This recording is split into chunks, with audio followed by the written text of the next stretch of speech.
कोई दुख में रम रहा है, कोई सुख में रम रहा है। संसार चल रहा है,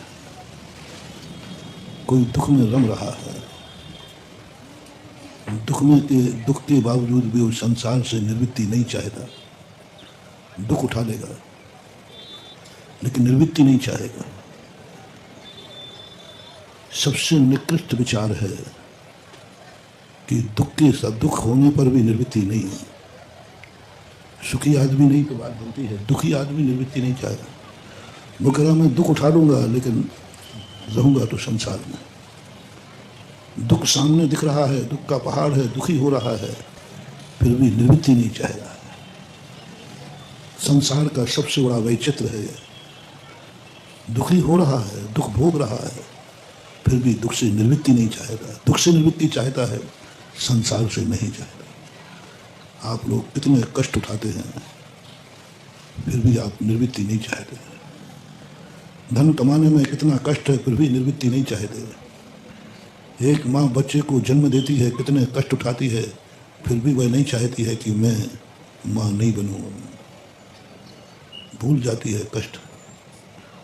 मौत रहती है, जिंदगी रहती है।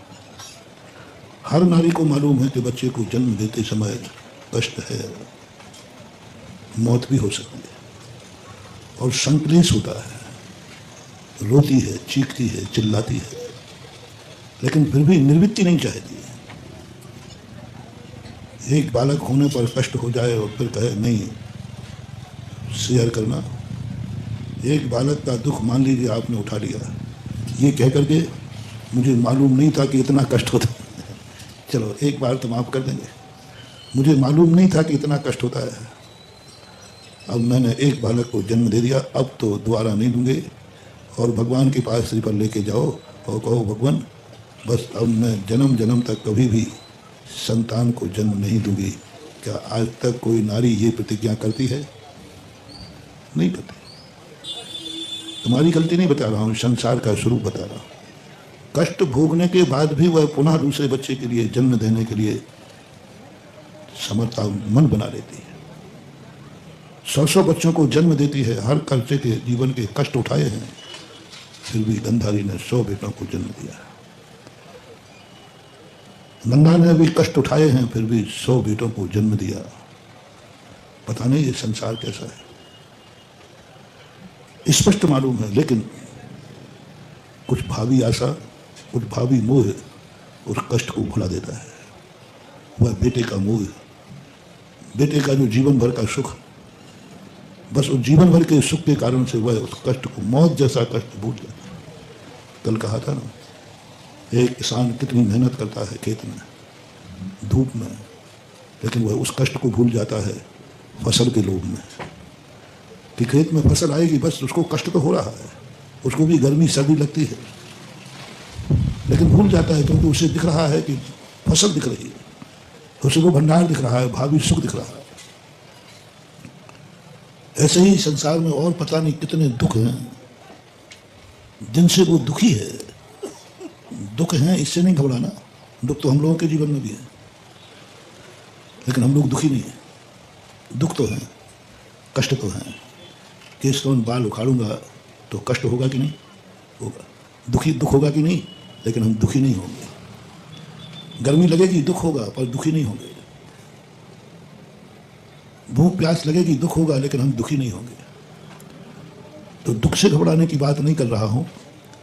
दुखी होकर के भी तुम नहीं घबरा रहे। सामने वाला स्पष्ट देख रहा है कि गुटखा खाने से कैंसर हो सकता है, बारे बहादुर फिर भी खा रहा है। वैज्ञानिक चेतावनी हमारे धर्म की नहीं। वैज्ञान को मानने वाला, पढ़ा लिखा, जान रहा स्पष्ट कि इसमें कष्ट है, तो वो कहता है कष्ट उठा लूंगा लेकिन गुटखा तो नहीं छोड़ूंगा। कष्ट उठा लूंगा, कैंसर हो जाए वो कष्ट उठा लूंगा, मुख को काट पीट करना पड़ेगा, चेहरा बिगड़ जाएगा। कितना बढ़िया सुंदर चेहरा है तुम्हारा, और गुटखा खाने के बाद ऑपरेशन होता है तो देखो कैसा हो जाता है। मतलब गुटखा इतना प्यारा कि चेहरे का चौकटा बिगड़े तो बिगड़ जाए, लेकिन गुटखा नहीं छूटना चाहिए। क्या है?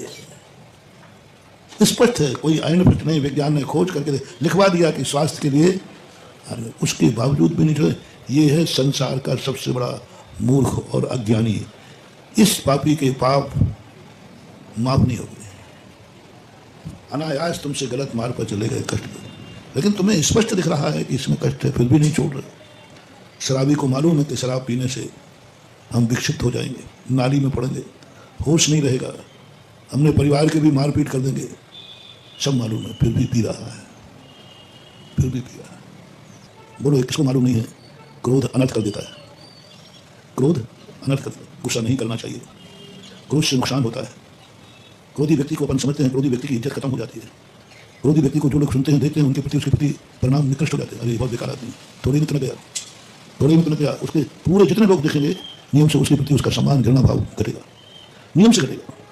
जब जब आपको क्रोध आएगा थोड़ा सा भी घटेगा, निंदा होगी आपकी, पीठ पीछे लोग करेंगे भैया वो ठीक नहीं है, बहुत जल्दी गुस्सा आता है, लोग कहेंगे। एक में मालूम है कि क्रोध से नुकसान, फिर भी क्रोध कर रहे हो, ये सबसे बड़ी। अनजाने की बात नहीं कर रहा हूँ आज, जिसको हम जानते हैं कि ये जहर है फिर भी पी रहे। क्रोध नहीं करना चाहिए, फिर भी क्रोध करें, जानबूझ कर अंध बने हैं, आंखन बांधी पाटी। कम से कम साधु संगति का एक और साधु बनने का एक गुण अपने में आ जाना चाहिए।